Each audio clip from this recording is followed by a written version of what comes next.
Pertama saya kasih sangat respect atas kalian Anda. Karena untuk kristalitas mental nggak bisa. Anda akan gugur di tengah jalan kalau nggak mental. Jangan pura-pura menyambut. Berikutnya, kalau kita ikut Yesus, itu namanya Kristen. Kristen, pengikut Kristus. Berarti, tolong jawab. Kita ikut Yesus atau Yesus ikut kita? Yesus. Catat baik-baik. Yesus jauh lebih banyak nggak cocok dengan kita daripada saudara. Dunia yang kita tinggalkan jauh lebih banyak cocok dengan kita daripada saudara. Ini penting sekali. Tapi seringkali orang khotbah-khotbah yang membuat jemaat itu terlena, kalau nggak bisa dibilang dibohongi. Yaitu khotbah yang mengenakan telinga. Itu menipu. Ibadah yang sejati menekankan menerima atau memberi? Memberi. Nyambung. Tapi banyak nggak gereja-gereja menekankan datanglah ke gereja yang sakit sembuh, datanglah ke gereja yang nggak punya jodoh dapat jodoh, yang nggak punya pekerjaan dapat pekerjaan, yang nggak punya anak dapat anak. Banyak nggak gereja menekankan itu? Jujur. Itu bicara menerima atau memberi? Menerima. Itu nggak ibadah sejati kalau nggak boleh dibilang ibadah palsu. Itu tidak ibadah sejati kalau nggak bisa dibilang ibadah palsu.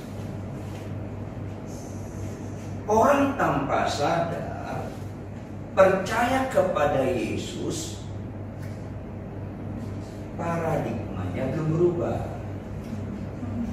tata nilainya belum berubah, mindsetnya belum berubah, karakternya sulit berubah. Sehingga khotbah-khotbah menerima disukai banyak orang. Padahal itu, maafkan saya kalau ini pertama dan terakhir, terserah ya. Apa-apa. Saya mengajar atau khotbah nggak peduli diundang atau nggak diundang, nggak penting. Yang saya fokuskan apa? Tuhan disenangkan atau tidak? Tuhan mengutus saya lagi atau tidak? Itu yang pertama. Ya. Kalau penekanannya menerima, orang nggak sadar. Orang percaya kepada Yesus, nilai manusia lamanya, nilai sesembahan lamanya masih di bawah. Nggak otomatis hilang. Akhirnya kayak teosentris, padahal egosentris dibalik korban-korban. Akhirnya pola ibadah Gunung Kawi dipindahkan ke gereja. Maafkan saya, harus singgung.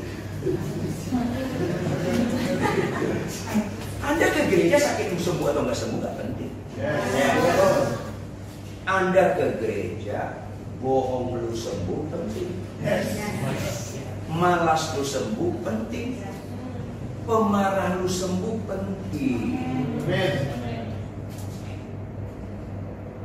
Ini yang penting, makanya ibadah yang sejati berkenan dengan persembahkanlah tubuhmu sebagai persembahan yang hidup. Persembahkan memberi atau menerima?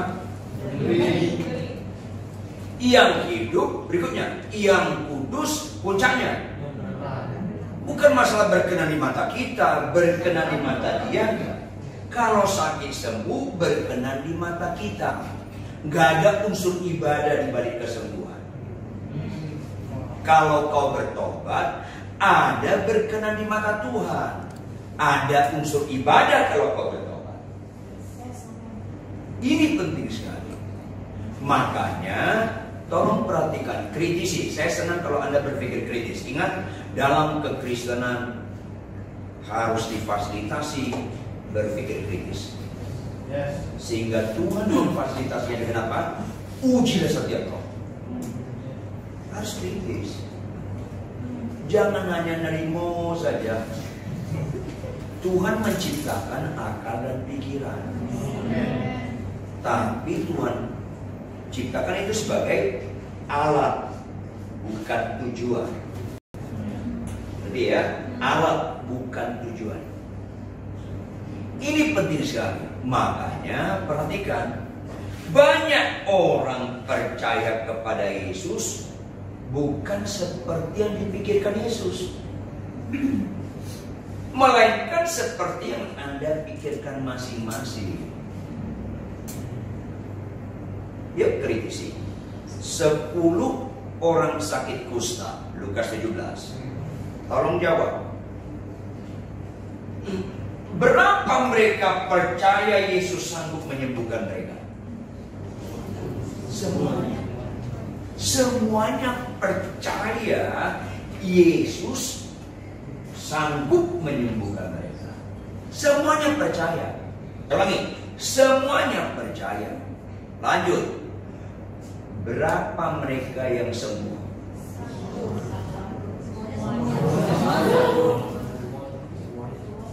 Kok dalam hal ini aja Anda korupsi? Kok dibilang satu? Gue panggil KPK sebenarnya. Saya ulangi, karena saya suka mengajar. Saya sangat suka mengajar. Berapa yang percaya Yesus bisa menyembuhkan dan berapa yang sembuh? Lanjut. Berapa yang mengalami mujizat menurut manusia? Semuanya. Lanjut. Berapa yang mengalami mujizat menurut Tuhan? Kenapa khotbah-khotbah di gereja mujizat-mujizat manusia bukan mujizat Tuhan? Kenapa yang dikhotbahkan di gereja mujizat manusia bukan mujizat Tuhan? Berapa yang menyukakan hati Tuhan? Kenapa Anda berani berkata kalau orang sakit sembuh ada sukacita di surga? Tidak ada. Kalau orang didoakan sembuh, nggak ada sukacita di surga.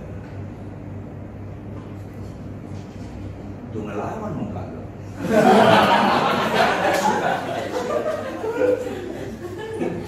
Yang sukacita, lu yang sembuh. Catat baik-baik kalau Anda mau mental murid. Tuhan Yesus tidak pernah meletakkan sukacitanya di kesembuhan. Kalau ada orang sakit kanker, umurnya 2 bulan lagi, jawab, bisa nggak Tuhan sembuhkan? Bisa. Orang menyakitkan, bisa nggak Tuhan sembuhkan? Bisa. Bisa. Oleh biru-birunya sembuh dia. Sembuh. Berarti batal nggak kematiannya? Yang bilang batal kan sesat. Gak batal, tapi ditunda. Nyambung gak? Ada nggak orang sakit sembuh terus nggak mati-mati selama-lamanya? Saya berpikir gitu. Berarti kesembuhan unsur kekal atau nggak kekal? Tuhan Yesus tidak pernah meletakkan sukacitanya kepada ketidakkekalan. Catat dong baik-baik. Makanya 10 orang sakit kusta semuanya sembuh, 9 Tuhan sedih. Nggak sukacita tuh, sedih Tuhan Yesus kepada itu dia. Kalau nggak percaya Anda, matilah nanti malam tanya Tuhan Yesus. Puji Tuhan kalau Anda bangkit lagi. Makanya bersyukurlah Anda sebelum meninggal dengan firman seperti ini. Supaya kalau tahun depan meninggal, jangan dengar khotbah yang nggak membereskan hidup. Sia-sia Anda. Kalau membereskan penyakit nggak ada artinya. 10 orang sakit kusta semua sembuh, 9 Tuhan sedih. Tersirat dari pertanyaan retoris Tuhan Yesus kepada murid-muridnya. What the meaning pertanyaan retoris? Pertanyaan yang nggak butuh jawaban. Pertanyaan butuh perenungan. Pertanyaan ada unsur pemuridan. Apa kata Tuhan Yesus kepada murid-muridnya? Bukankah semuanya telah sembuh? Petrus dan kawan-kawan, kalau saya buat film, nanggung-nanggung ya. Kalau saya buat film, iya. Kemanakah yang 9 lagi? Kata kemana, bukan Tuhan nggak tahu kemana. Kata kemana? Supaya murid-muridnya merenungkan bahwa kesembuhan bukan ciri utama kekristenan. Kata di mana yang 9 itu menunjukkan kesembuhan bukan tujuan. Di mana yang 9 itu menunjukkan kesembuhan ansih menjadikan kesembuhan ansih menjadikan. Tolong jawab. Berapa di antara mereka yang 10 orang ini mendekati Yesus penyembuh? Semua. Tanya Yesus, siapa yang sembuhkan? Yesus. Maka pengenalan akan Yesus penyembuh dangkal sekali. Mayoritas orang Kristen mendekati Yesus nggak ada ubahnya sebagai dukun. Karena pengen. Makanya ada orang sakit sembuh mati masuk neraka. 10 orang sakit kusta semua sembuh, 9 masuk neraka. Ekstrim sekali pelajaran itu. 9/10. Halo, bukan 1 masuk neraka, 9 masuk neraka. Bukan 50-50, 9. Berarti itu jangan dipopulerkan. 9 masuk neraka. Kalau Anda nggak percaya, matilah nanti malam. Lihat, 9. Ini penting sayangnya khotbah kayak ini kurang populer. Dan ada resiko tidak diundang lagi. No problem, nggak ada masalah. Sama saya nggak ada masalah. Tapi ketika dikatakan, Pak Ridwan ini pemerintah, excited bang saya. Jujur, excited bang saya. Kalau ada kelompok-kelompok seperti ini, saya sangat suka sekali. Karena Anda bicara, sangkal diri. Anda bicara itu salah. Dan ada kemungkinan pemerintahan kalau gini, lama-lama ada pelan-pelan dulu, ada dan pelan-pelan dulu. Karena ada bertentangan dengan kesukaan Anda. Kayaknya nggak rela kan? Saudara yang kekasih, ketika ada ibu-ibu dalam hati saya, salam Pak Ridwan, salam. Bapak ingat saya nggak? Aduh, sorry ibu, lupa saya. 5 tahun yang lalu Bapak mendoakan saya di rumah sakit Darmais. Oh, ibu pasien kanker? Iya. Terus umur saya paling kuat 3 bulan lagi. Famili saya bawa Bapak ke rumah sakit. Oh, terus ketika saya ketemu ngobrol Bapak, jengkel saya. Kenapa dibawa famili saya orang seperti ini? Loh, kenapa? Bapak nggak terus mendoakan kesembuhan aku. Terus Bapak bongkar dosa saya. Nah, itu bedanya takun dengan tanah. Beda takun, pendeta dulu. Fokusnya kesembuhan, pendeta dulu. Tanah, pendeta benar. Fokusnya pertobatan. Jadi kalau lu sakit parah, undang saya.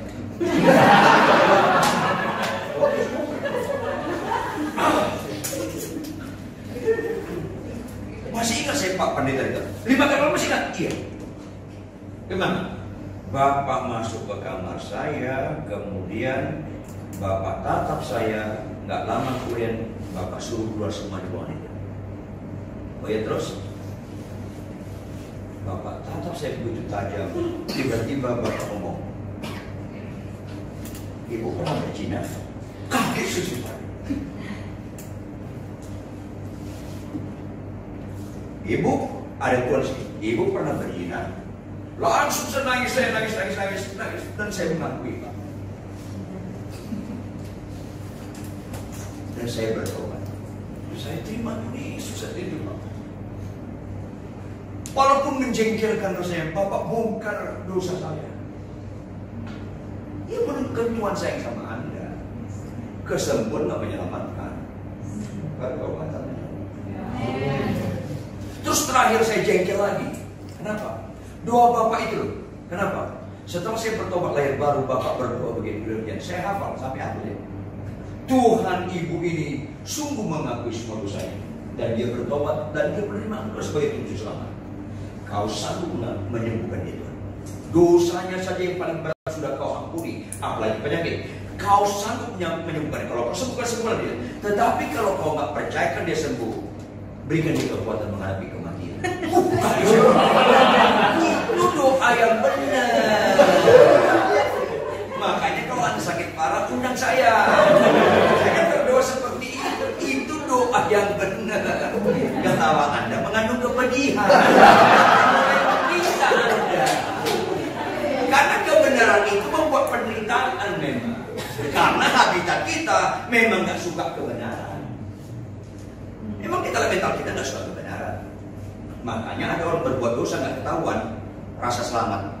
Terbalik, kampret, terbalik itu kepalanya. Terbalik. Yang ketahuan masih nyambung. Saudara yang kekasih, makanya saya bilang, jadi ibu udah sembuh, udah Pak Pendeta. Kapan periksa terakhir? 6 bulan lalu. Apa hasilnya? Sudah bersih. Apa sih bilang? Puji Tuhan, ibu sudah sembuh. Dia senang. Tetapi sih bilang, tapi jangan lupa ibu tetap bisa mati lagi. Kok gitu? Bukan kok gitu, memang gitu. Karena kesembuhan tidak ada unsur kekekalan. Makanya kesembuhan bukan ciri utama Kristen. Kristen itu bicara kekekalan. Makanya Alkitab berkata, jika satu orang saja bertobat, maka si surga bersorak-sorai. Karena surga Tuhan meletak sukacitanya di pertobatan. Makanya kebanggaan Anda kalau dengan pemuritan hari ini Anda pulang tak bertobat. Mana ada sukacita di surga? Anda dapat pengajaran memperkaya pengetahuan. Halo, memperkaya pengetahuan tanpa pertobatan itu menyakiti hati Tuhan. Ada 2 orang mendengarkan firman Tuhan. Yang satu mendengarkan hanya sampai aspek knowledge, pengetahuan. Yang satu lagi jadi pelaku. Itulah perumpamaan dengan 2 rumah. Yang satu dibangun pasir, satu dibangun di batu. Bicara bangun di batu, ada unsur penderitaan karena membangunnya lama. Bisa lecet. Kalau di pasir tinggal tancap-tancap aja. Dua-duanya sama kena badai, dua-duanya sama kena banjir. Jadi jangan punya konsep orang percaya nggak mungkin kena banjir, orang percaya nggak mungkin kena penyakit. Itu menyesatkan. Masalah orang nggak percaya dengan orang percaya sasamiwan, sama saja samimawan. Sama. Orang percaya pun bisa kanker. Jangan punya teologi yang salah dong. Cuman bedanya di reaksi. Makanya saya ingatkan Anda, kanker nggak serius, dosa serius. Nanti ya, makanya kanker nggak serius. Kanker serius bagi orang nggak percaya dan imannya abal-abal atau bayi rohani. Bagi orang yang beriman benar, kanker nggak serius. Jawab, Anda niat hidup selama-lamanya di bumi? Capek loh.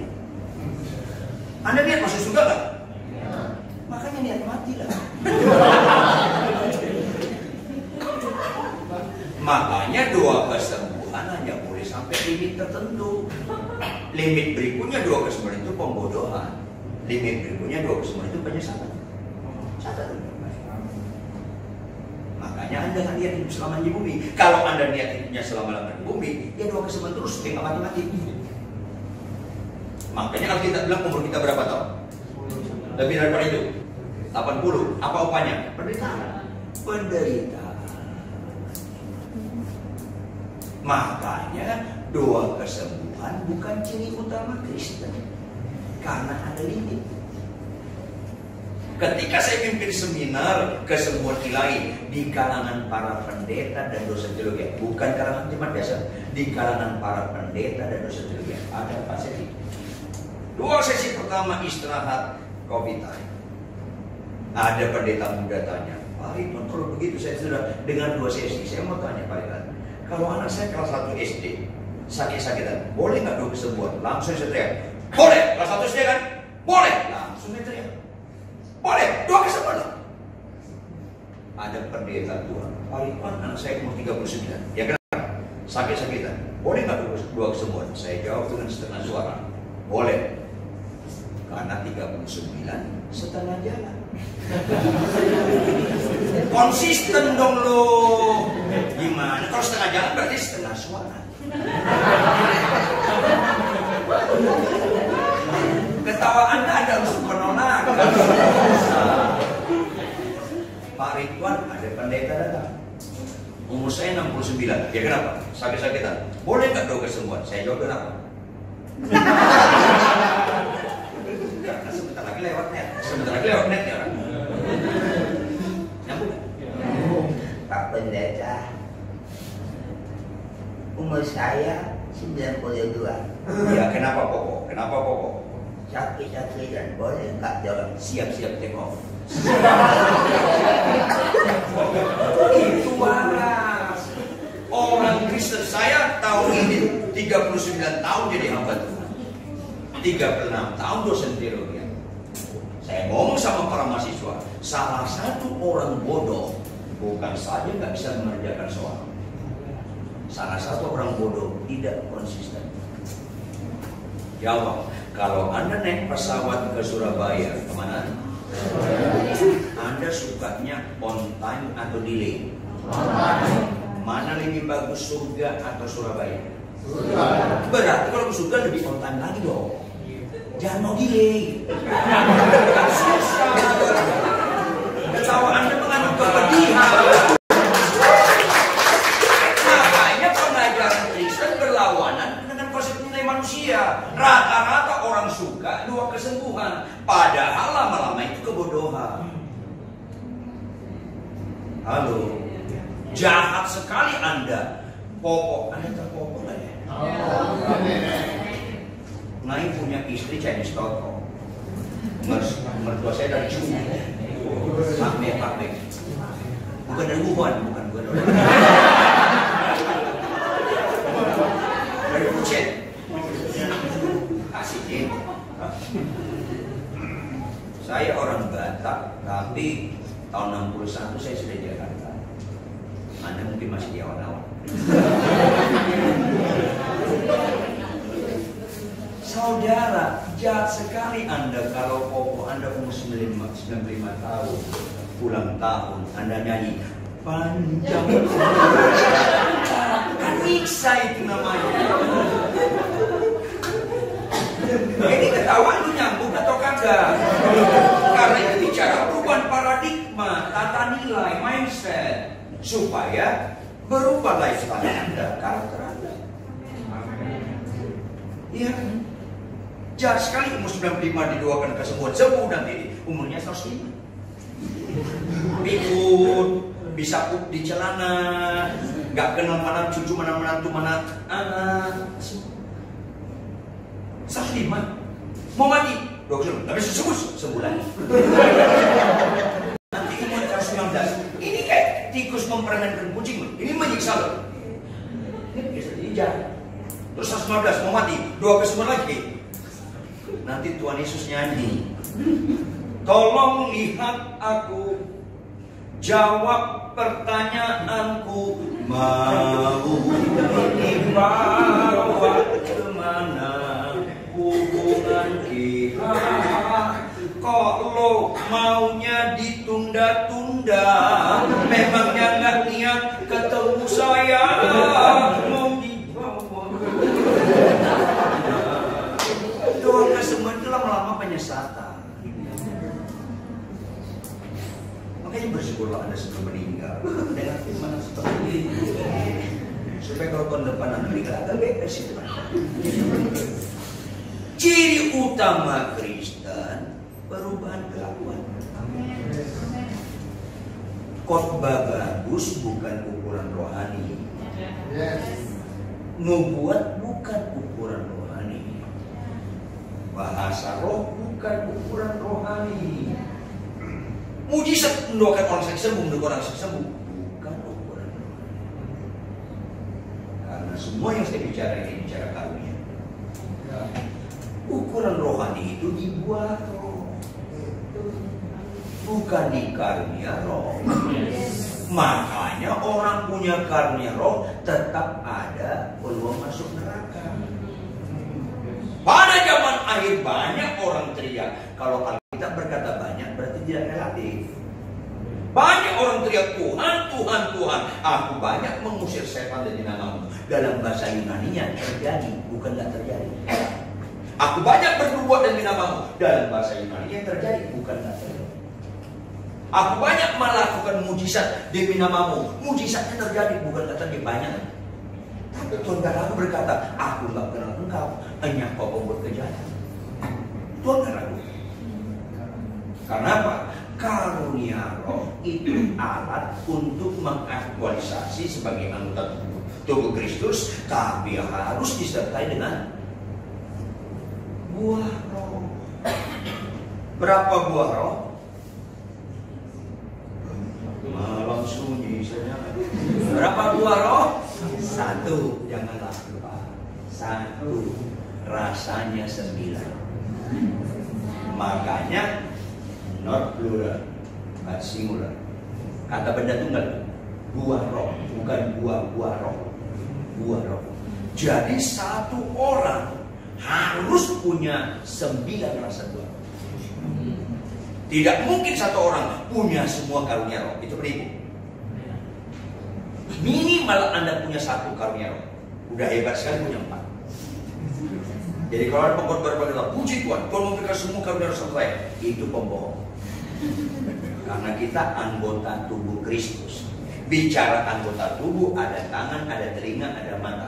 Telinga nggak bisa melihat. Kalau kau telinga, kau hanya mendengar. Nggak bisa melihat. Itu namanya karunia. Mata melihat, tidak bisa mengecap. Tangan mengambil, menggaruk, kadang-kadang agak banyak sedikit, tapi tidak bisa melihat, tidak bisa mengecap makanan. Jadi tidak mungkin ada satu orang punya semua karunia roh, kecuali penipu. Jangan tertarik banyak karunia. Tertarik berapapun karunia yang kau bisa pertanggungjawabkan, itu nilai bisa dipertanggungjawabkan. Itu nilai, bukan banyaknya.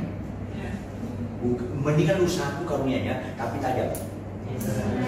Jadi karunia roh tidak menentukan rohani. Makanya orang karunia roh masih ada peluang masuk neraka. Ini penting sekali. Makanya saudara, buah roh itu kasih sukacita terus sampai kepada penguasaan diri. Gak bisa ada bilang, Pak Ridwan saya punya karunia buah roh sukacita tapi gak ada penguasaan diri. Lu bohong. Anda sukacita nyanyi bawa mobil. Haleluya, haleluya, sukacita. Tapi nggak puasa diri. Haleluya, haleluya. Mana mungkin buah roh sukacita lo membuat orang lain hilang sukacitanya? Itu bohong itu. Itu buah roh itu nggak mungkin menghilangkan sukacita orang. Ayolah. Nggak bisa, semuanya harus ada dengan kualitas yang sama. Kalau kita ukurannya sampai 10 berarti buah roh 9 rasa itu kalau 1 kasusnya 1 juga sukacitanya, 1 juga dan masih ada sukacita, 1 juga penguasaan dirinya. Naiknya sama tuh, sama. Nggak ada yang paling tajam. Harus sama, bertemu sama. Sampai penuh. Itulah hidupku bukan aku lagi, dan Kristen. Nah berikutnya saudara, Yesus yang kita ikuti jauh lebih banyak nggak cocok dengan kita daripada mereka. Berikutnya, pertanyaan dulu lihat sampai jam berapa saya? Karena saya kalau mengajar itu bisa 6 jam. Kalau Anda ada suruh penolakan. Iya. Oke. Lu supaya kita yang lain. Ya perhatikan ya. Saya butuh konsentrasi Anda. Mari kita samakan persepsi. Kita makhluk ciptaan, sederhana. Sudah jadi konsekuensi logis, ciptaan itu bernilai ketika berfungsi. Ya. Jangan bicara nilai di luar fungsi. Apa nih tahu nggak? Family itu gubernur loh. Family Pak Ridwan itu wali kota. Itu bernilai, bukan gubernur atau. Sekarang saya tanya, family lu gubernur, family gua wali kota. Ya dong, tinggian itu jabatan itu bukan nilai. Berfungsi nggak? Maksud Pak Ridwan apa? Saudara saya wali kota, bisa menata kota. Berarti nilai di mana? Bukan di jabatan, bodoh. Di fungsi. Pak Ridwan tahu nggak? Suami saya lebih ganteng dari bapak. Ya orang buta pun tahu boleh itu. Karena tinggi saya 2 meter kurang banyak. Jadi gitu ketawa. Gue tahu dia lebih ganteng dari gue. Tahu. Tapi ganteng bukan nilai. Hanya orang boleh menganggap itu nilai. Saya yakin semua pria lebih ganteng dari saya. Anda menikah, saya yakin suami Anda lebih ganteng dari saya. Orang buta pun tahu.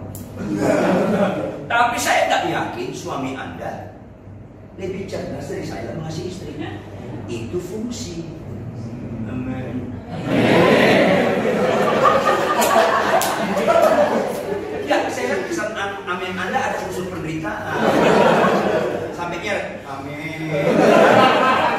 Kurang rela. Makanya ganteng cantik bukan nilai. Makanya survei membuktikan lebih tinggi angka perceraian di kalangan pasangan ganteng dan cantik daripada pasangan jelek. Yang jelek aja boleh ketawa. Ganteng cantik tanpa Tuhan lebih gampang nyeleweng daripada orang jelek. Orang jelek sulit sekali nyeleweng. Udah nyodor kan gak ada yang mau. Diberkati lah kau yang jelek. Saya bilang yang jelek aja boleh ketawa kepada Tuhan. Jadi dengan kata lain konsep nilai. Nah, kalau kita ciptaan fungsinya di mana? Sudah jadi konsekuensi logis yang diciptakan berfungsi kalau dipakai si pencipta. Nggak usah ciptaan. Kalau manusia nggak pernah menciptakan. Tahun 70-an saya kuliah teater. Kakak tingkat saya tokoh politikus idola Anda, Ratna Sarumpait. Yang kakak tingkat saya dulu dia. Kok senang banget. Saya kuliah musik. Saya sempat dosen drama musikal sebelum saya sekolah teologi dan menjadi hamba Tuhan. Saya pernah kumpulkan pengarang-pengarang lagu. Saya bilang, jangan tulis di sudut kanan lu pencipta lagu. Kalau saya menciptakan Pak, bukan. Lu pengubah atau pengarang, boleh. Pencipta kan? Arti pencipta, terminologi studi kata pencipta dari tidak ada menjadi ada. Loh, ini lu lagunya nggak ada. Halo, lagu lu bicara syair. Syair semua ada, tinggal comot. Notasi semua ada. 7 nada pokok, 5 nada sisipan sudah ada dulu. Tinggal comot yang ada ini, mau ketukan pertama, ketukan kedua, yang ada di dalamnya. Nyambung. Anda pernah lihat piano? Semuanya terusnya putih semua atau ada hitamnya? Ada hitamnya. Itu nada sisipan. Kalau putih semua, itu bukan piano, itu pano.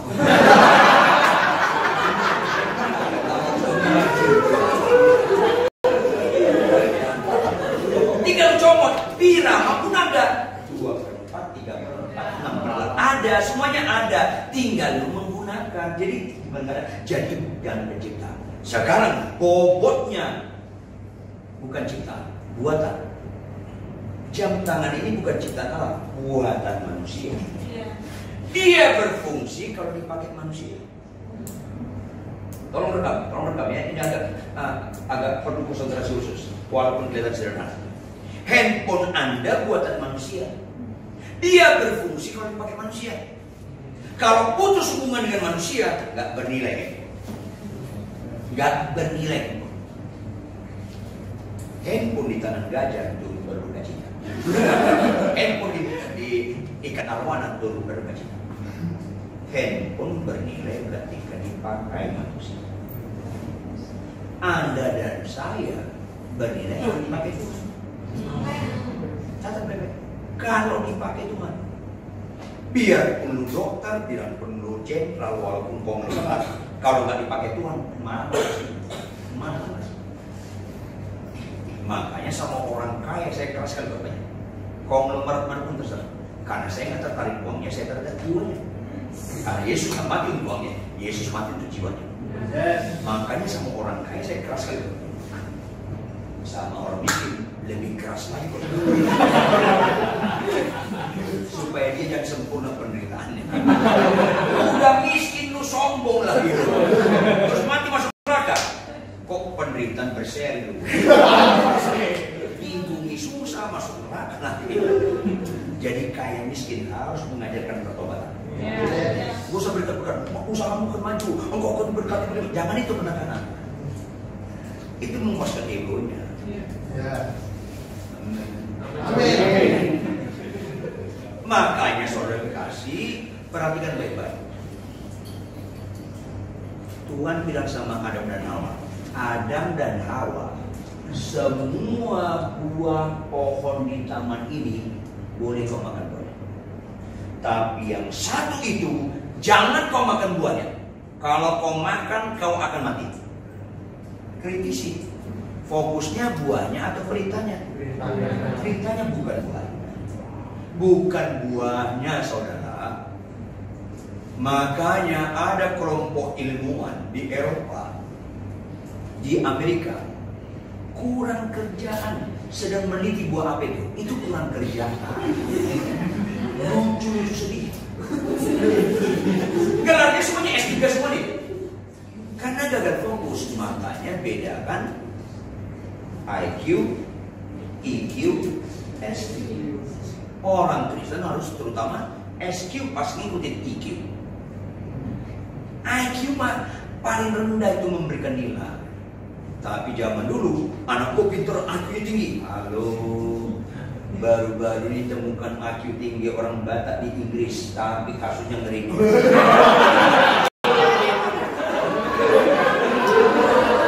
Anda tahu nggak? Iblis paling suka dengan orang pintar. Supaya apa? Supaya cari kejahatan. Kalau orang bodoh jadi penjahat, gampang ketangkap. Makanya orang pintar jangan Anda merasa Anda bernilai. Pintar itu bukan nilai. Nyambung ya? Nah, saudara, fokusnya perintahnya, bukan buah. Fokusnya perintahnya, lu mau taat atau tidak. Tangkap supaya nanti kalau ada pemberitahuan berikutnya Anda kembangkan nanti supaya Anda dalam tajam. Fokusnya perintahnya. Katakan, lu mau taat atau kagak? Halo. Taat adalah puncak mujizat. Pegang dulu. Supaya berubah paradigma dan tata nilai Anda. Taat puncak mujizat. Lu sakit lu nggak sembuh nggak penting. Taat penting. Lu kaya atau punya mobil sport atau mobil mewah nggak penting. Karena iblis pun bisa nyodorkan mobil mewah. Iblis bisa buat kaya. Karena bisa itu ringan. Iblis pun bisa.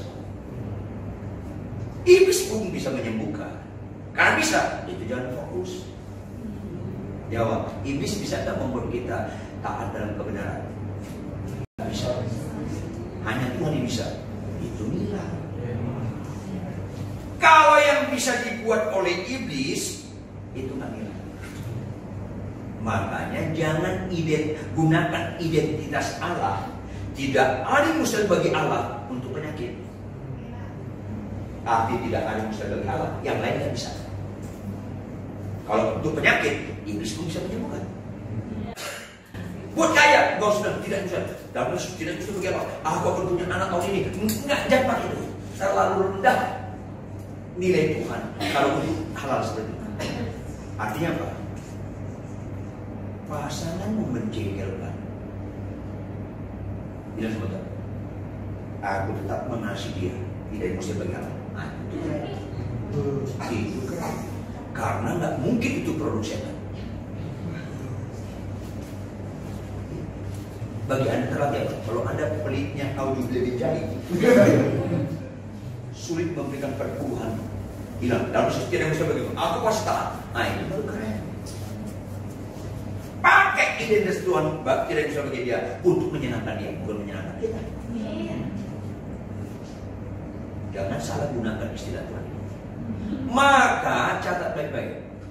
Tidak ada khotbah, tidak ada penyembahan, tidak ada ibadah kalau tidak didasari ketaatan. Sama sekali, semua penyembahan di gereja kalau tidak didasari ketaatan itu penipu. Nah, sedihnya saya di gereja, penyembahan di gereja hanya dimensi manipulasi emosi. Hanya dimensi. Saya gembala jemaat satu jemaat di Pondok Indah. Ada singa saya akan menyembah, dia terharu-terharu, gemetar-gemetar, dia menyembah. Ada jemaat, Pak itu tau gak? Saya senang sekali kalau dia jadi singa. Kenapa? Sungguh-sungguh sekali. Ya, yang sungguh-sungguh. Tapi bukan di situ ukuran dia rohani. Loh kenapa? Karena saya pernah dapat dia, kedapatan dia. Dia naik motor lawan arah, orang lain gemetar sama dia. Ini kan namanya kesurupan. Kalau Anda menyembah gemetar-gemetar, tapi Anda bisa naik motor nggak taat lawan arah orang yang gemetar, lu penipu besar. Orang tersinggung. Kalau lu malas baca Alkitab, jangan menyembah. Lu hanya manipulasi emosi. Why? Tidak ada statement hidup yang berbobot mengakui Yesus Tuhan selain ketaatan. Khotbah bagus tanpa ketaatan nggak berbobot ngomong itu. Tidak ada statement hidup yang berbobot menyatakan Yesus Tuhan selain ketaatan. Semua mengatakan Yesus Tuhan, kalau nggak disertai ketaatan itu mengejek Tuhan. Kebayang nggak Anda? Pembantu kami manggil saya Tuhan. Pak, saya bilang, enggak usah panggil aja Bapak. Saya setiap pembantu saya anggap keluarga sendiri. Enggak, saya sudah bisa manggil Tuhan. Jadi udah, nggak bisa dirubah ya jangan. Ya manggil saya nyonya. Tapi kata Tuhan ini sama saya jadi nggak enak. Kenapa? Kalau dia manggil saya Tuhan, tapi dia minta sama tetangga, bingung kan? Bingung. Mbak, Pak lihat Mbak enggak? Enggak mungkin di halaman. Mbak, tiba-tiba dia keluar dari rumah sebelah. Loh, kok di situ? Oh, saya disuruh ngepel. Ya, loh, rumahnya belum. Ya saya lebih taat sama sebelah. Bingung saya. Bapak nggak boleh gitu dong. Kau pembantu kami. Kau taat di sini. Nggak bisa Tuhan. Panggil Tuhan. Tapi tidak sama sebelah. Itu nyakitin. Anda mengejek Tuhan ketika Anda berkata kepada Yesus Tuhan, tapi Anda malas baca kita. Anda mengejek Tuhan. Anda mengejek. Kamu tersinggung. Makanya rohani yang normal di mata Tuhan mulai dengan rohani yang tidak populer. Apa itu? Taatlah di rumah dulu. Makanya Tuhan kehendaki kita jadi garam dulu atau jadi terang dulu. Tuhan menghendaki kita jadi garam atau berfungsi garam.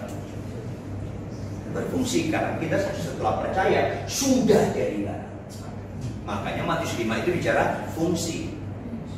Ibu-ibu yang sudah berumah tangga, di rumah Anda ada garam nggak? Kalau nggak ada turut berduka cita. Ada nggak? Jawab, sudah jadi garam atau belum dia? Sudah. Udah berfungsi atau belum? Belum. Ketika Anda masak sayur, Anda ambil garam, Anda cemplungi. Kapan dia berfungsi? Ketika dia kegiatan. Rohani yang bagus mulai dari kerohanian yang tidak populer.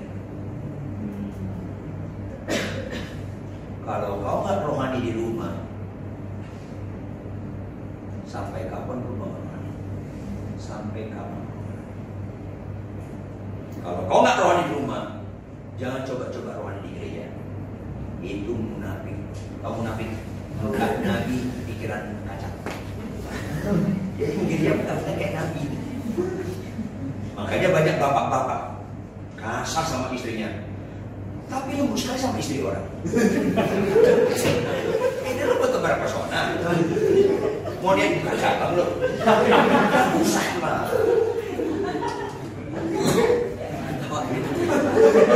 Apa yang dikatakan seperti ini? Saudara, rohani itu mulai hal-hal yang gak kelihatan.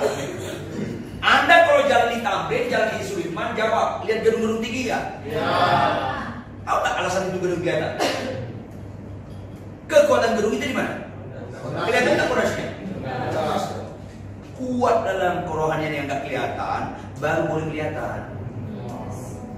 Apa itu?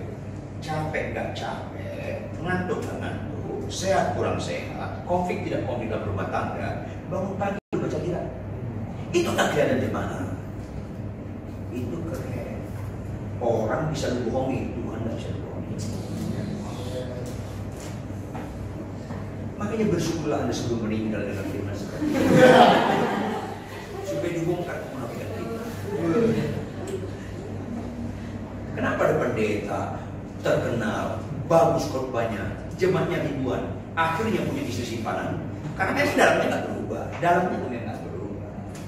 Mayoritas orang Kristen itu luarnya berubah, dalamnya nggak berubah. Mayoritas, termasuk yang sedang lihat saya.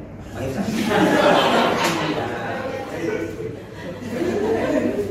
Kau sadar dusta di antara kita, Pak. Tolong jawab, ya jujur ya, jujur. Tolong jawab, mana orang Kristen sulit banget terlambat ke gereja atau ke bandara?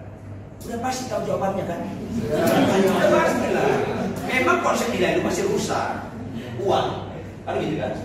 Pesawat lu ke Surabaya jam 7 pagi, sampai bandara jam berapa? Ibadah lu jam 7 pagi, sampai gereja jam berapa? Untung saya bukan Tuhan. Kalau saya Tuhan, langsung saya bilang, petir sampah nih orang. Lu terlambat pesawat, gelisahnya ampun-ampun. Lu terlambat gereja, tenang-tenang. Papi, udah ibadah. Mami, sabarlah, suruh sabar lagi. Terlambat kita, masih pujian nih. So akrabnya, masih pujian nih. Nggak main-main. Maka besoknya mereka berangkat ke Singapura. Berbalik. Mi, nanti kita terlambat di pesawat. Papi, pesawatnya masih landasan pacu.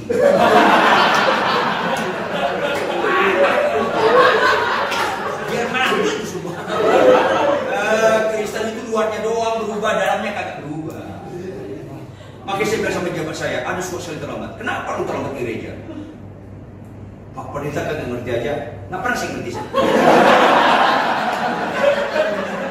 Pak Pendeta rumah saya jauh. Itulah jawaban yang bodoh. Loh, kenapa bodoh? Terlambat itu bukan karena jarak. Terlambat itu bukan karena jarak. Terlambat itu pilihan. Ya. Loh, kenapa sih Pak Pendeta? Jangan bodoh sih Pak. Loh, Pak Pendeta kok gitu kasar? Enggak, DBP kasar sampai kau berubah. Kenapa Pak Pendeta? Jawab. Mana lagi jawab? Rumah lu ke gereja atau rumah lu ke bandara? Dia langsung ketawa. Bandara sih, jangan pakai sih, nggak rela. Iya bener. Pernah nggak telat di bandara? Ada nggak pesawat dari Bandung ke Inggris?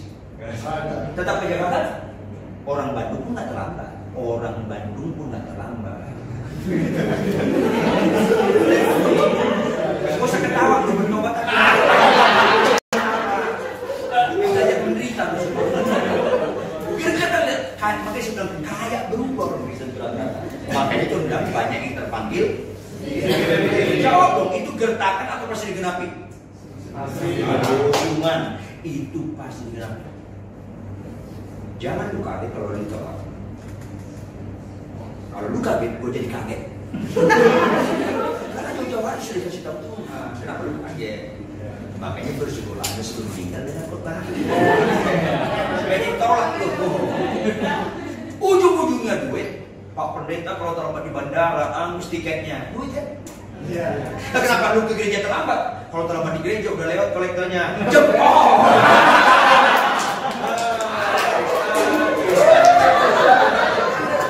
Kenapa nggak mati aja? Memang itu kenyataan. Janganlah Anda menghindar dengan teguran Tuhan ini. Karena Anda bukan anak murahan, Anda bukan anak gampangan, Anda anak pilihan. Mulai menderita kan? Mau dilanjutkan lagi nggak? Nah ini penting. Makanya saudara kasih, Alkitab kita dibagi banyak bagian. Tergantung dari aspek mana Anda perlu. Tapi secara etika praktis sehari-hari, Alkitab kita dibagi 2 bagian. Camkan itu. Dibagi berapa bagian?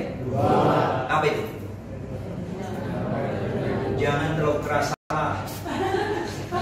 Catat. Jangan lupa sampai mati. Perintah dan janji. Ulangi apa? Perintah dan janji. Semua sama-sama. Ulangi apa? Perintah dan janji. Contoh, cari Daud kerajaan Allah dan kebenarannya. Itu perintah atau janji? Maka semuanya ditambahkan kepadamu. Itu perintah atau janji? Mana yang suka cuma? Makanya masuk neraka banyak.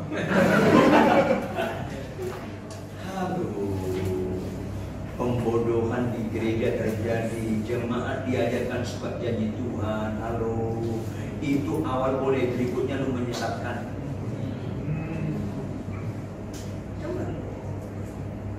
Halo,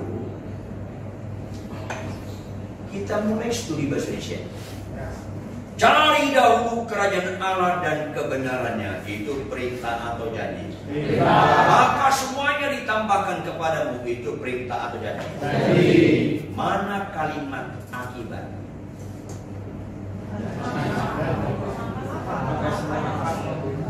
Mana kalimat pengakibat? Nanti ya? Berarti mana lebih berbobot? Pengakibat, karena akibat bergantung mutlak sama pengakibat. Gak ada pengakibatnya, akibatnya gak ada.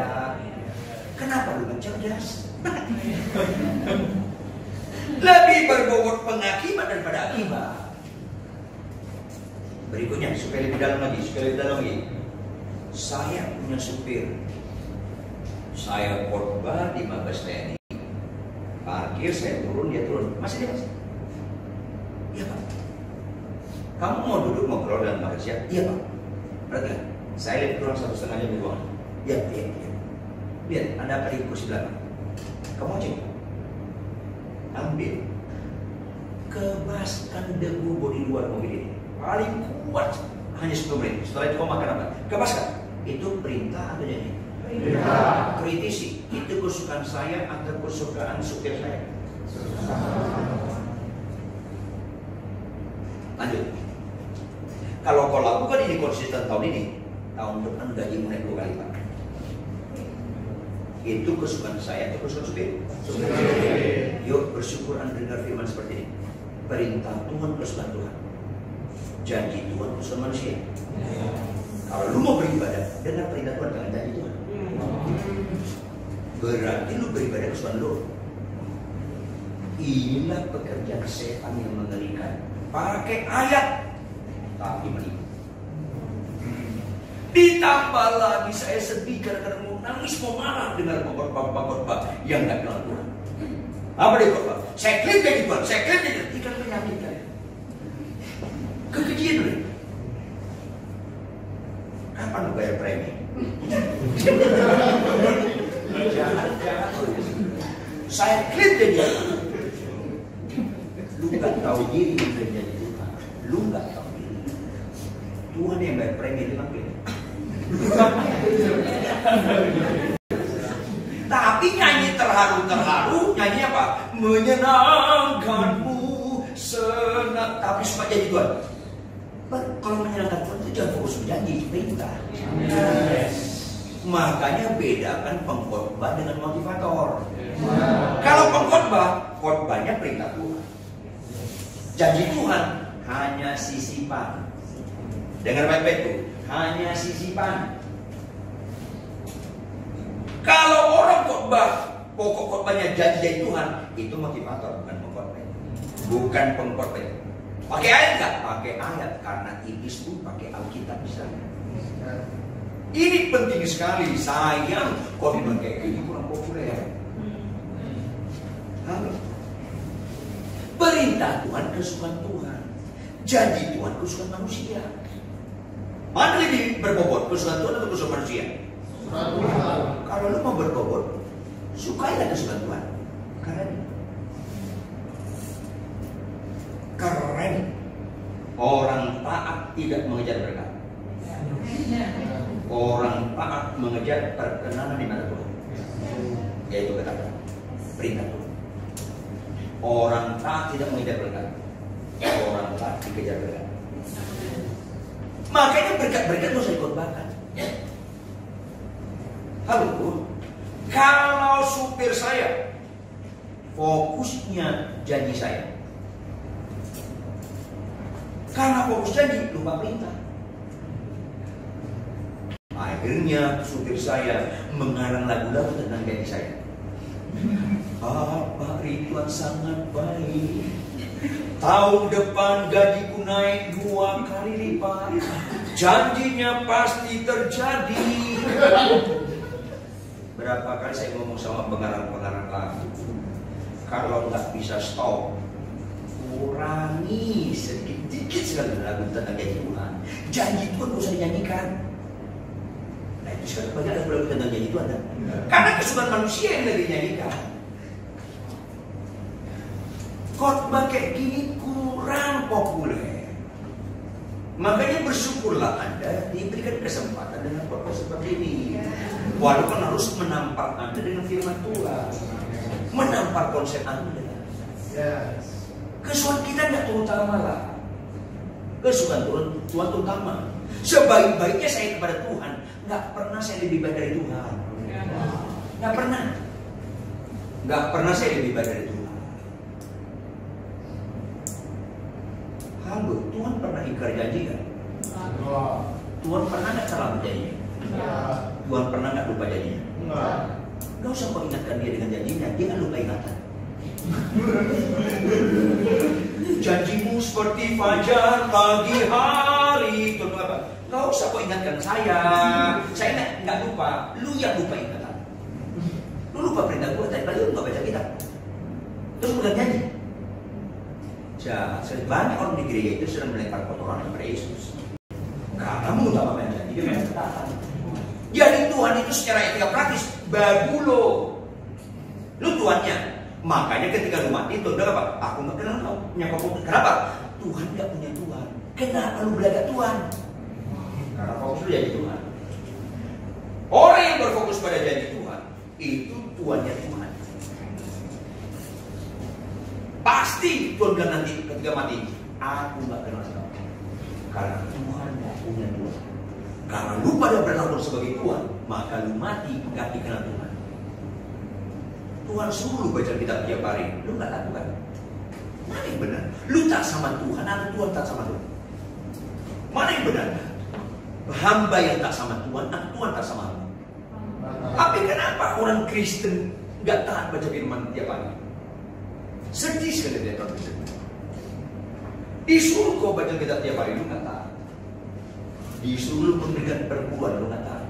Disuruh istri tunduk pada suami kasih istri, tidak taat. Tuhan suruh balas kerjaan kalian, nggak taat. Begitu lu naik pesawat, lu balik nyuruh Tuhan, aku mau naik pesawat, lindungi pesawatku gimana Tuhan? Tuhan bilang apa? Dia bos.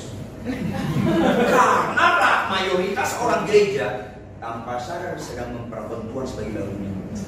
Termasuk Anda yang malas baca kitab hari ini. Termasuk Anda. Makanya tidak ada yang terlambat. Fokus orang percaya perintah Tuhan, bukan janji Tuhan. Makanya saya ngomong sama tokoh masyarakat, tak perlu saya sebut namanya.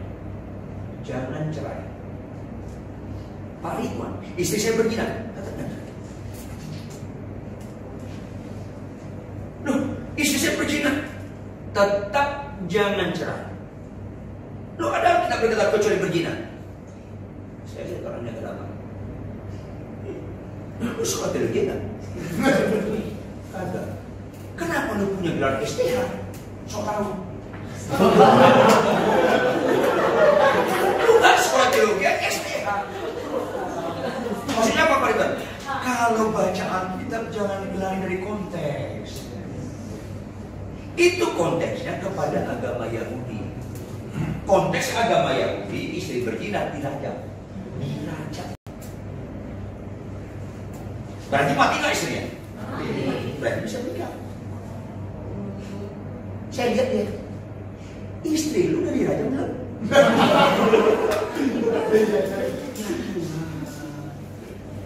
Banyak sekarang pendeta bodoh-bodoh, jengkel saya baca. Diperkenankan cerai.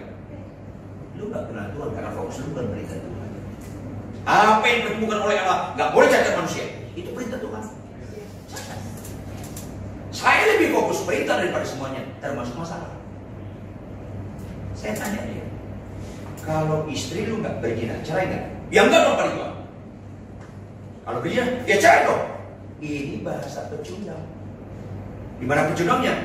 Berarti lu mengambil keputusan tergantung kelakuan istri. Kalau dia nggak berzina, aku nggak cerai. Kalau berzina, aku cerai. Berarti ditentukan kelakuan. Berarti istri lu Tuhan lu, titik, udah selesai. Kenapa nggak cerdas? Saya tanya Pak, kalau istri saya berzina jahat nggak? Ya jahat dong Pak Ridwan. Oke. Kalau lu cerdas, tolong kasih saya arahan. Arahan apa Pak? Kalau istri saya berzina dia jahat, sebaiknya mana saya pilih dalam mengambil keputusan? Dipengaruhi perzinahan istri atau dipengaruhi Tuhan? Iya. Saya dipengaruhi Tuhan, saya nggak dipengaruhi kejadian istri. Pecundang banget saya dipengaruhi kejadian istri. Maksudnya apa Tuhan? Tuhan bilang kasihlah istri, selesai, itu perintah. Itu bukan perintah istri, itu perintah Tuhan. Jadi pada kalau istri bapak berzina nggak cerai, tidak. Jadi kalau istri bapak berzina tetap kasih, tetap saya kasih. Itu Kristen. Menderita nggak? Ya menderita dong, karena harus sangkal diri. Nah kalau ikut Tuhan itu fokusnya taat, itu sangkal diri. Mental asli kita nggak mental sangkal diri, bapak ibu saudara anak-anak muda. Mental kita mental bela diri. Jangan pura-pura nyambung. Jika ditampar pipi kiri, kasih apa? Bohong lu. Kan gitu kan? Jika ditampar pipi kiri, kasih tangan kiri masuk ke tangan kanan, kan gitu kan? Dan kita lakukan, menderita kita. Tapi itulah Via Dolorosa. Itu dia. Kenapa Kristen ini gagal fokus? Karena tanpa sadar sentrisnya masih diri dia. Kalau ada orang bawa benda tajam ditusuk kita, itu jahat atau baik? Jahat karena Anda nggak kenal Tuhan. Nah, itu sederhana. Kalau ada orang bawa benda tajam ditusuk kita karena merampok, itu jahat. Tapi kalau ada orang bawa benda tajam, namanya dokter. Lu disuntik maunya tajam atau tumpul? Ya tajam. Periksa lah. Nggak cerdas semua. Kalau ada orang bawa benda tajam, namanya dokter, itu suntik kita. Jahat nggak? Kalau lu bilang jahat, lu sakit tambah, gangguan jiwa. Suntik. Pak, kita bekas suntik masih sakit. Kita ngomong apa? Terima kasih dong. Terima kasih dong. Tadi suntik. Terima kasih dong. Keluarin dompet, kasih lagi duit.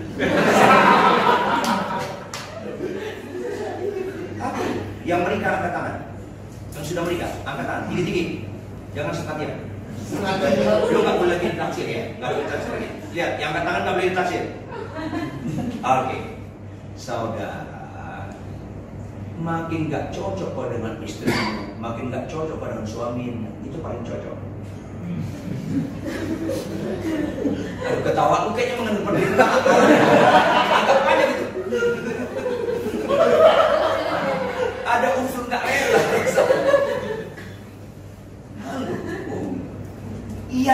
enak itu seringkali cocok.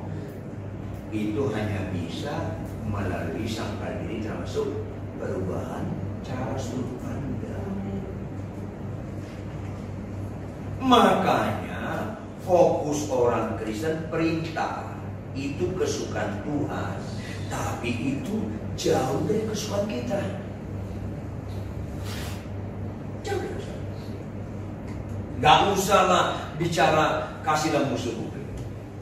Baca kitab tiap hari. Ada kopi nggak di. Begitu kau bangun jam 4 pagi, kepagiannya. Oke, setengah 5, kepagian juga. Kadang-kadang sabar tertidur. Orang Islam sembahyang subuh, orang Kristen mau makin keras azannya, makin keras mau. Malah sempat lagi mimpi makan capcay.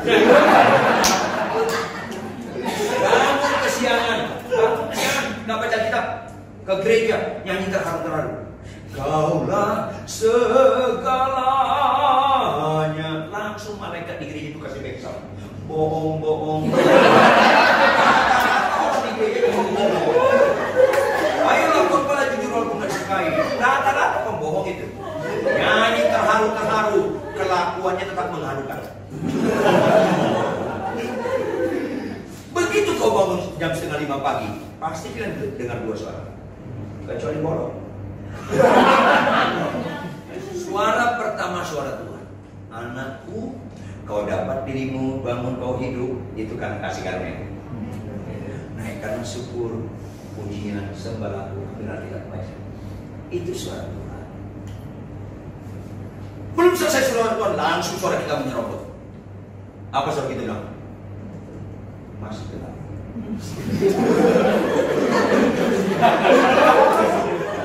Lanjut tertidur menjadi Tuhan. Tahu nggak? Siapa orang?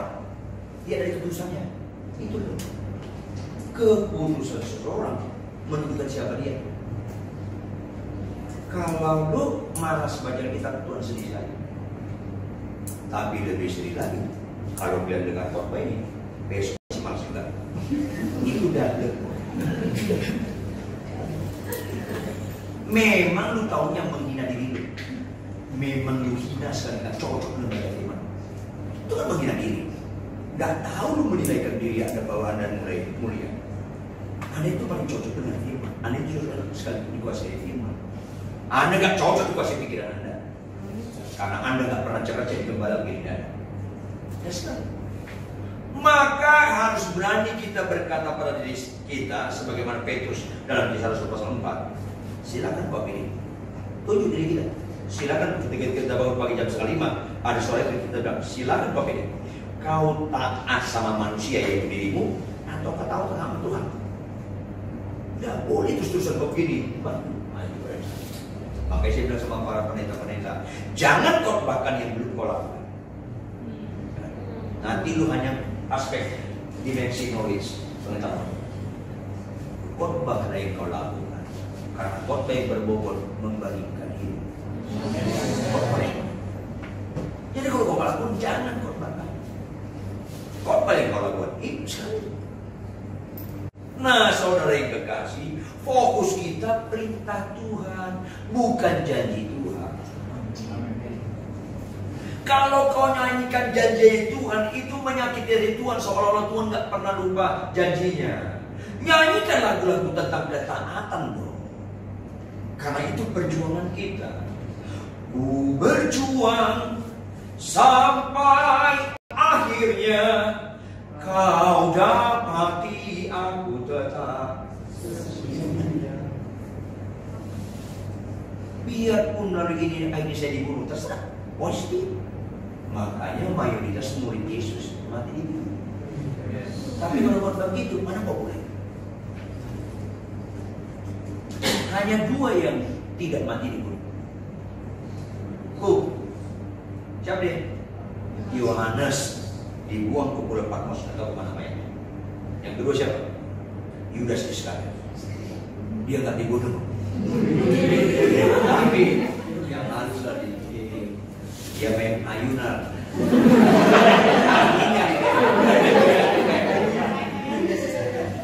Saudara, mayoritas dibunuh. Kalau kalian benar-benar benar-benar ikut Tuhan, dengan benar-benar ada kecenderungan dibunuh. Kalau benar-benar ada kecenderungan, karena mayoritas murid Yesus dibunuh. Sekarang terbalik, kalau ikut Yesus pasti kau kaya, diberkati, engkau banyak anak. Jangan itu penekanan, kau kecewa nanti. Tapi Kristen anti kaya nggak? Tidak. Salah kalau Anda bilang Kristen anti kaya. Salah Anda kalau bilang Kristen anti kesembuhan. Salah. Kristen itu nggak anti kaya, tapi tidak mengutamakan kekayaan. Kristen itu nggak anti kesembuhan, tapi tidak mengutamakan kesembuhan. Ah, itu baru sehat. Makanya fokus kita perintah Tuhan. Perintah Tuhan itu bertentangan dengan kesukaan kita.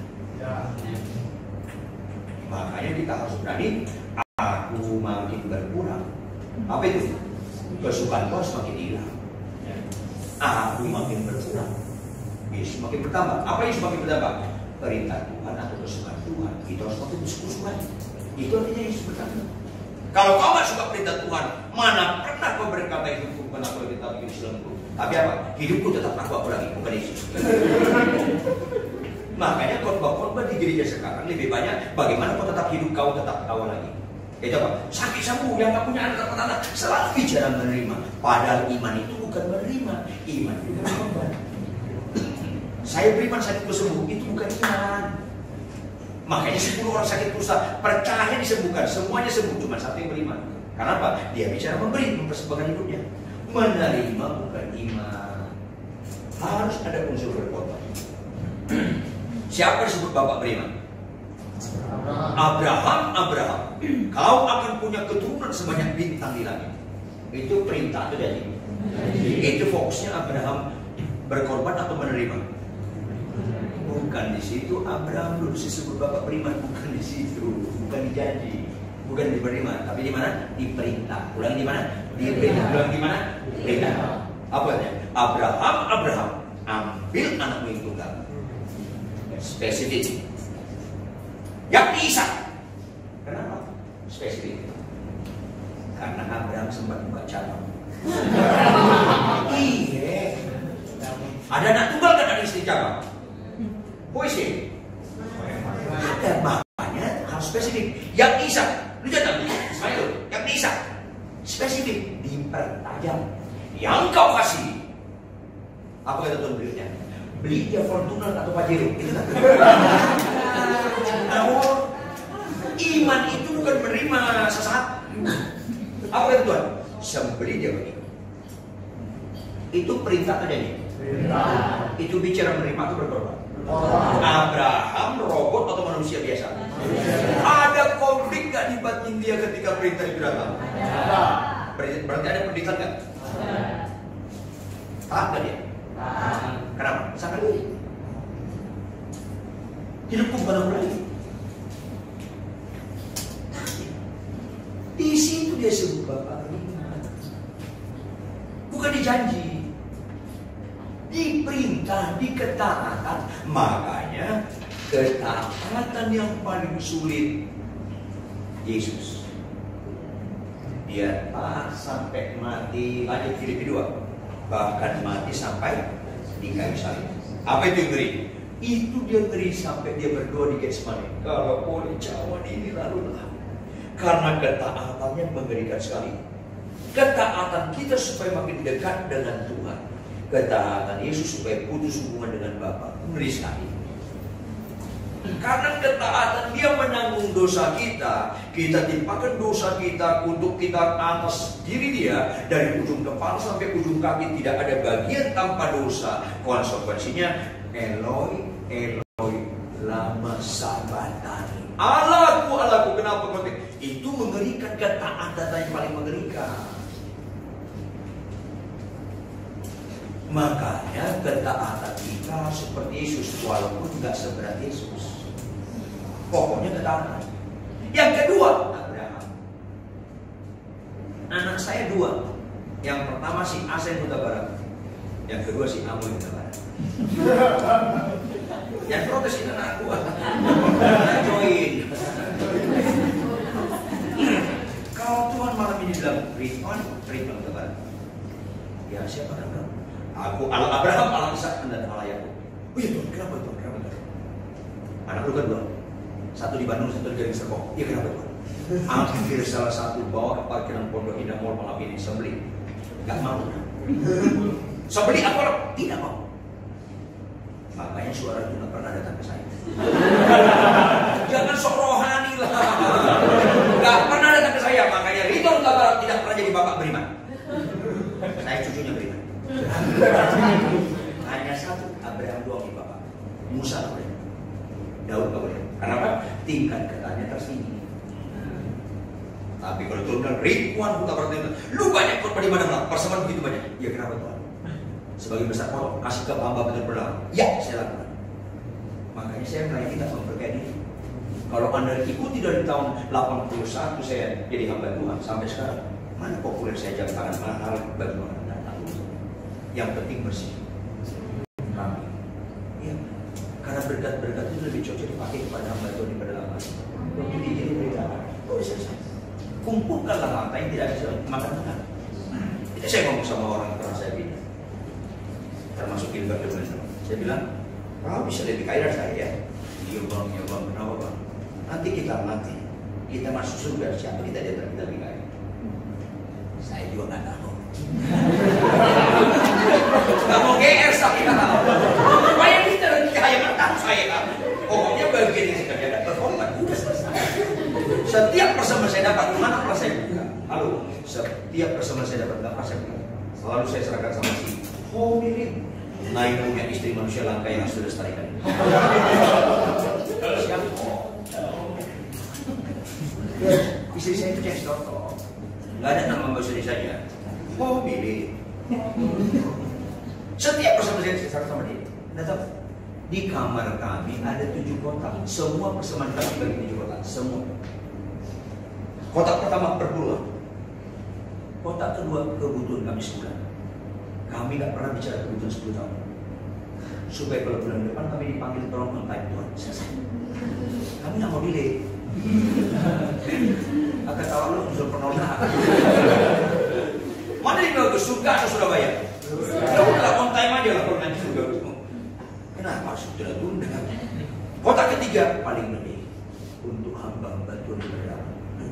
Sampai detik ini ada 113 keluarga hamba Tuhan tetap kami support tiap bulan. Nggak selalu satu sinode, macam-macam sinode. Kenapa? Yang penting mereka dikasih cepat untuk menggunakan itu. Udah selesai.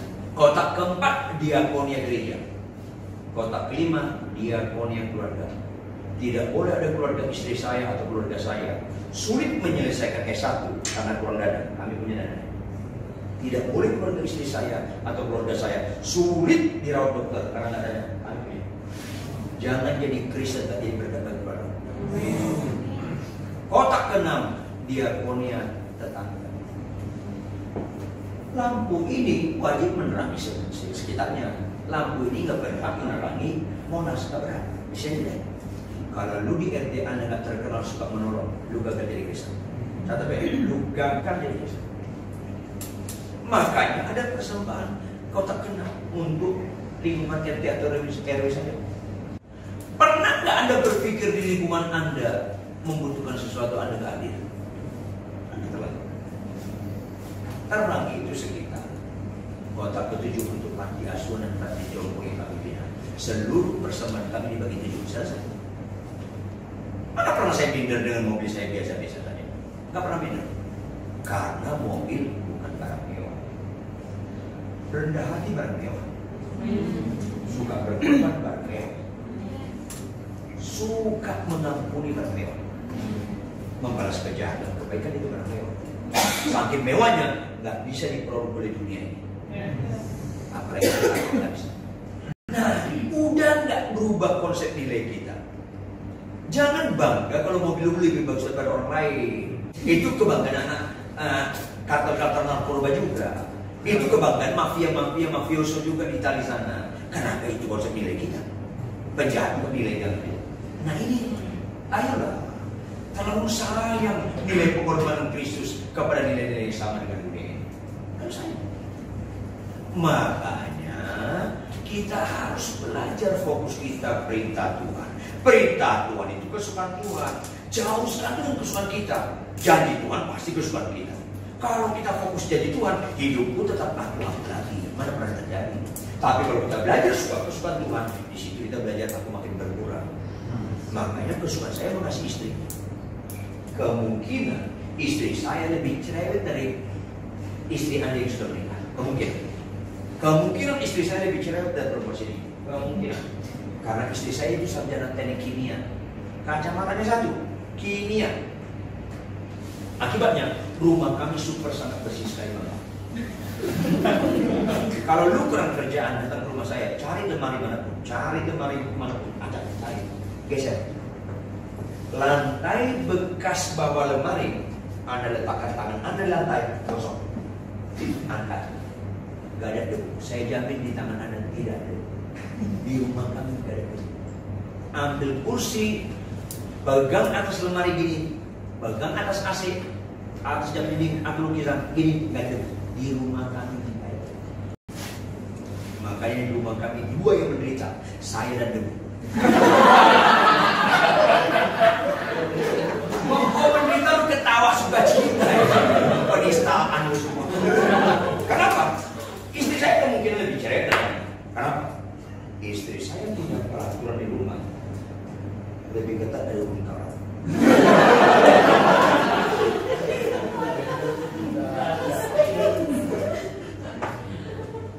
Saya dulu khotbah di kantornya Habibie, BPPT. Saya ikut. Begitu masuk link, mau saya pencet lantai 18, mau saya pencet dia bilang, "Pakai!" Kalau saya kira stroke. Apa jorok? Aduh, belum jorok kan keluarkan tisu, dia bungkus jarinya, dia pencet.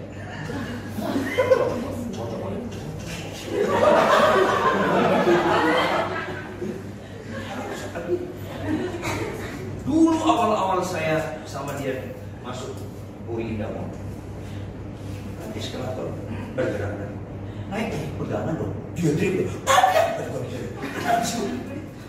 dari saya, tahu nggak? Banyak yang naik, mau usah main-main, ya banyak lagi. Sedikit, mulai itu tuh, kenapa terlalu ngada-ngada? Banyak, itu apa? Tak mikir, aduh Tuhan, kalau udah nggak mikir itu tuh. Emang apa? Apa dia bilang? Mau copot jantung saya. Apa dia bilang? Tahu nggak Pak? Banyak orang naik ini baru mobil. Jadi diajak saya melihat dengan cara dia melihat. Itu capek. Di kanan ini mobil semua.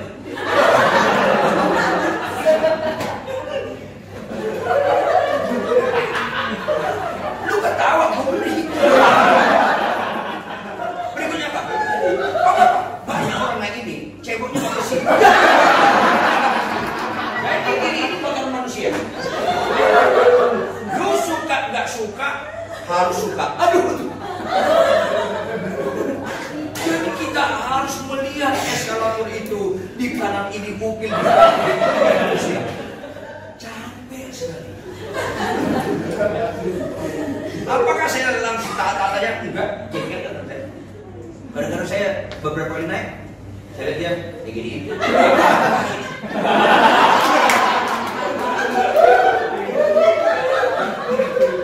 Halo. Udah mengalami. Tapi saya harus berubah. 6 tahun saya jujur aja. 6 tahun pernikahan kami, saya rasanya nggak mampu. Jujur kan? Dia tidur, saya tatap.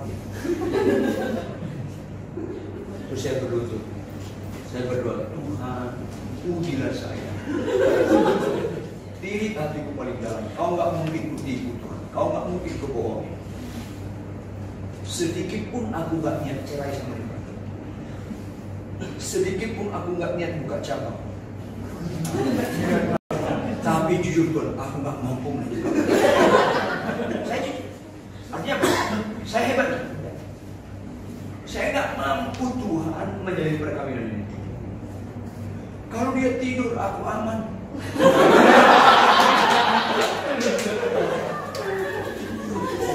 Untunglah lagu berikutnya itu.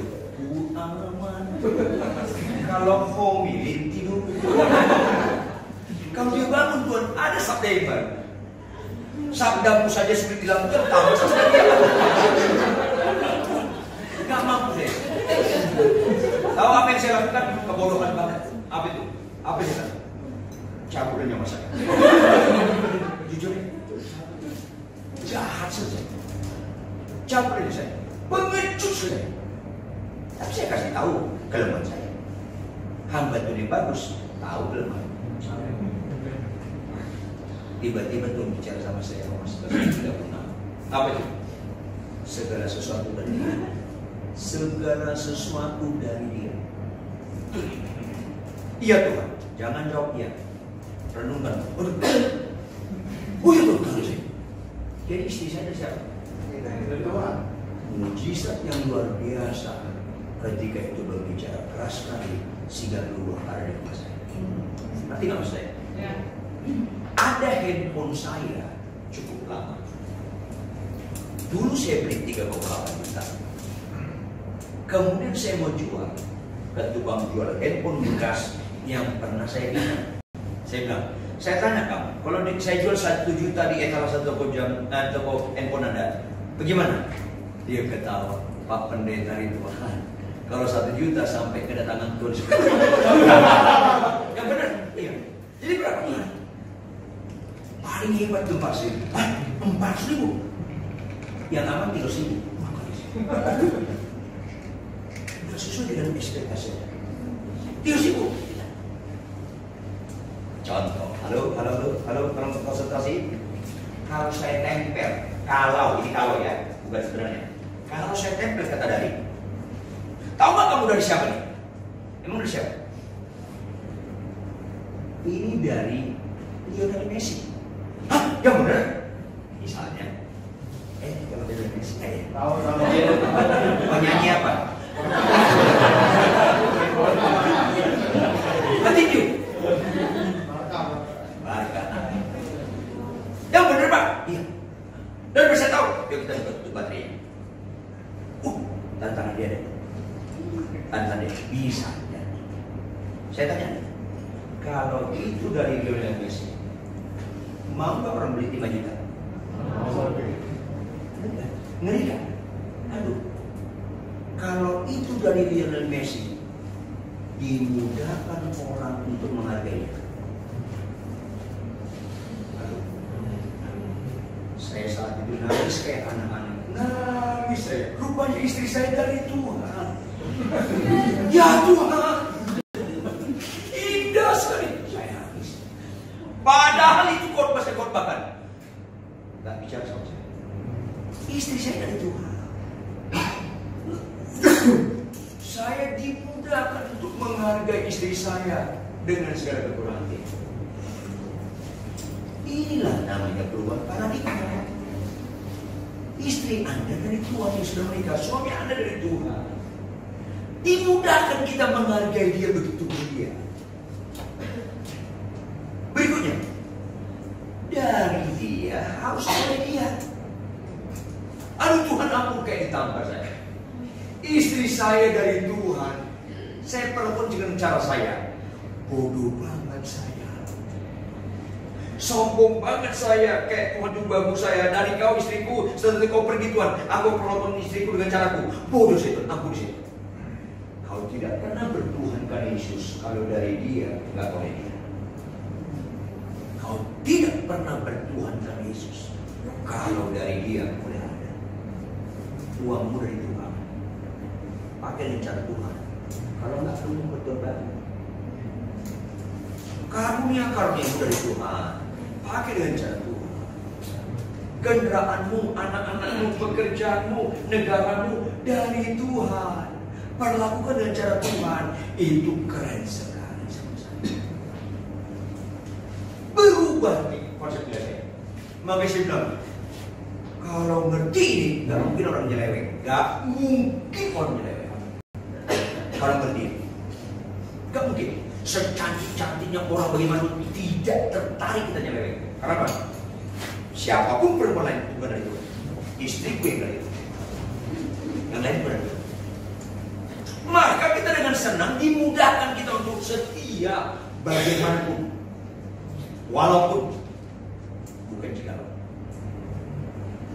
6 tahun pernikahan saya bertobat. Halo, istri saya berubah nggak? Enggak, makin aneh-aneh. Jauh lebih ringan sama saya, biarpun lu aneh bagaimanapun terserah. Karena apa? Kau dari Tuhan. Selesai. Gak usah saya mendoakan orang sakit sembuh, gak usah saya mendoakan orang mati bangkit. Kita perlu sebenarnya mujizat yang paling tinggi dari dia oleh dia kembalikan kepada dia kemudian sama-sama. Itu mujizat paling tinggi. Maka harus ada roh penunjukan yang militar. Makanya sama saya mengasihi istri harga mati.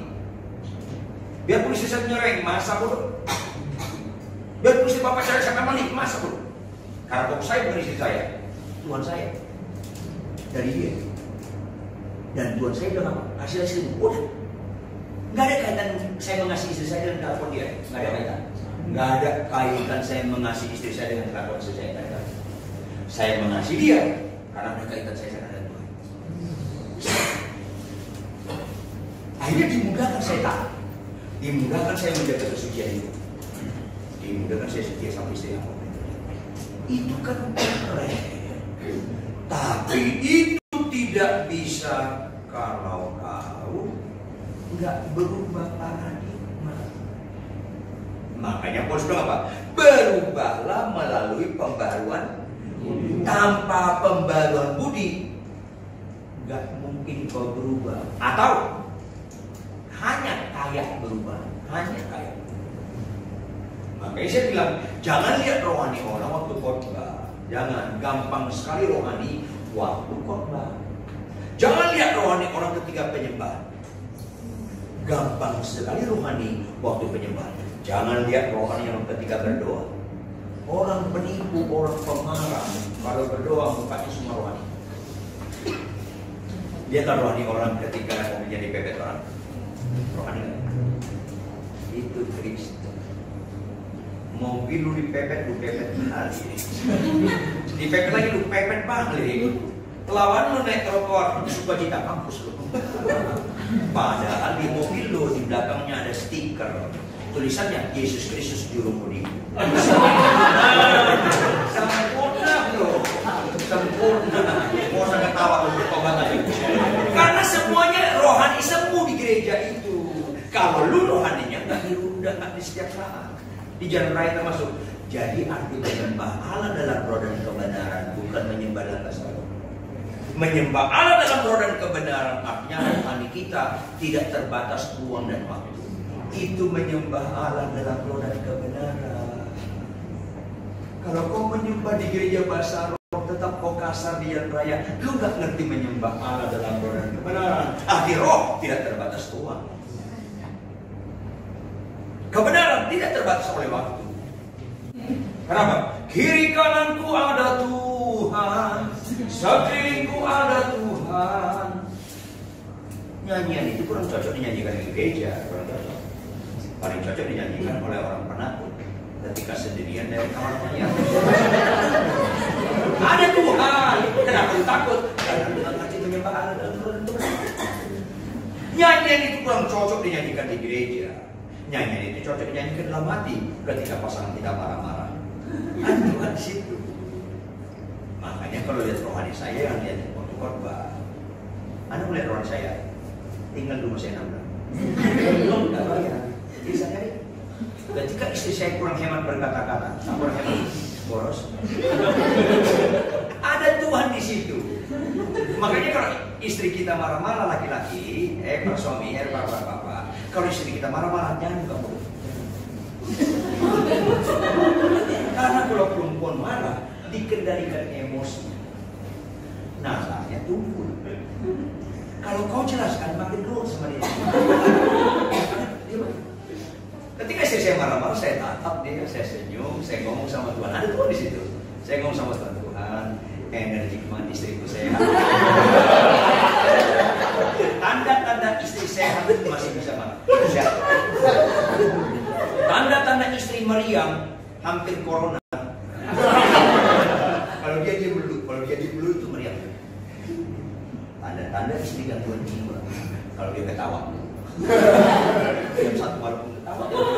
Sambat. Tapi kalau ada marah, ada diam, ada ketawa, itu sehat.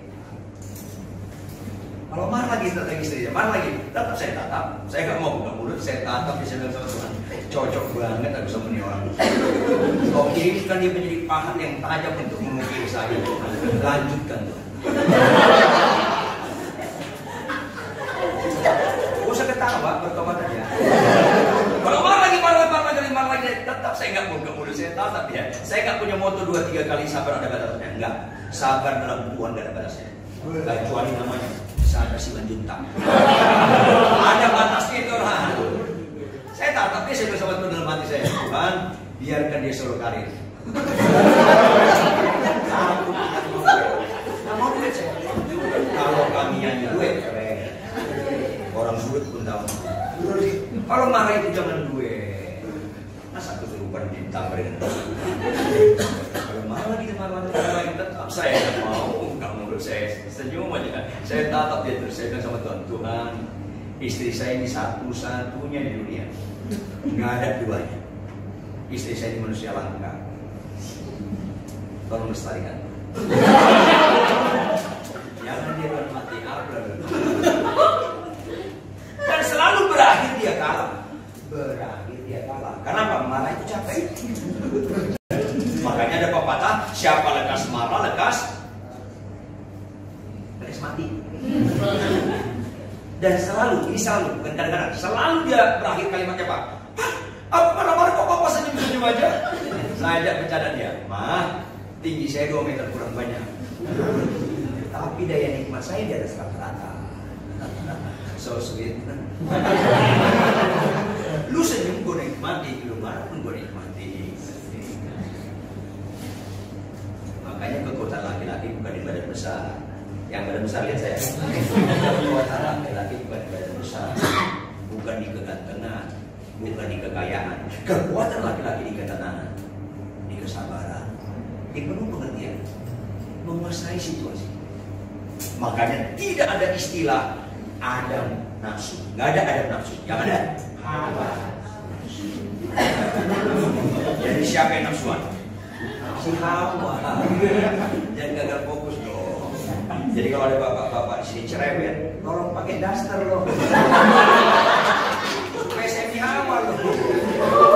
Makanya belajar sangkal diri itu mulai di rumah suami. Karena dia imam. Suami yang mengajarkan sabar pada istri saya, anak saya. Yang mengajar berkorban saya. Berarti imam.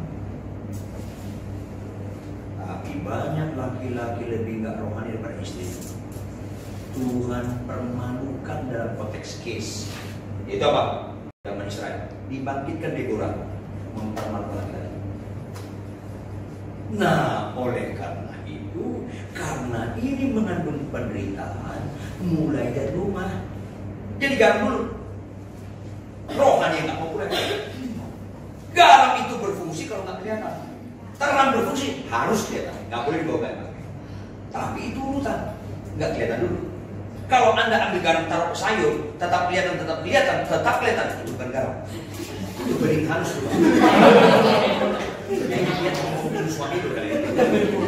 Harus nggak kelihatan berfungsi. Makanya setelah ini saya mau tanya jawab. Nanti berikutnya kalau ada pertemuan di kalau di lagi saya akan dalil lagi makna-maknanya. Ini masih dasar sekali. Makanya pulang dari tempat ini capek nggak capek, ngantuk nggak ngantuk, sehat kurang sehat, konflik tidak konflik dalam rumah tangga, tetap bangun pagi baca kitab. Dari itu yang sederhana. Itu rohani nggak populer, tapi Anda mulai fokuskan pada perintah Tuhan. Berapapun pendapatan lo terlatih untuk suka berkorban. Latihan itu di Tuhan fasilitasi dari mana? Perpuluhan. Kasih itu gede. Perpuluhan. Itu latihan berkorban. Makanya mulai saat ini fokus Anda perintah Tuhan, bukan janji Tuhan. Berimanlah pada perintah Tuhan, bukan beriman pada janji Tuhan. Ayat apa? Yohanes 14 ayat 15. Yohanes 14 ayat 15.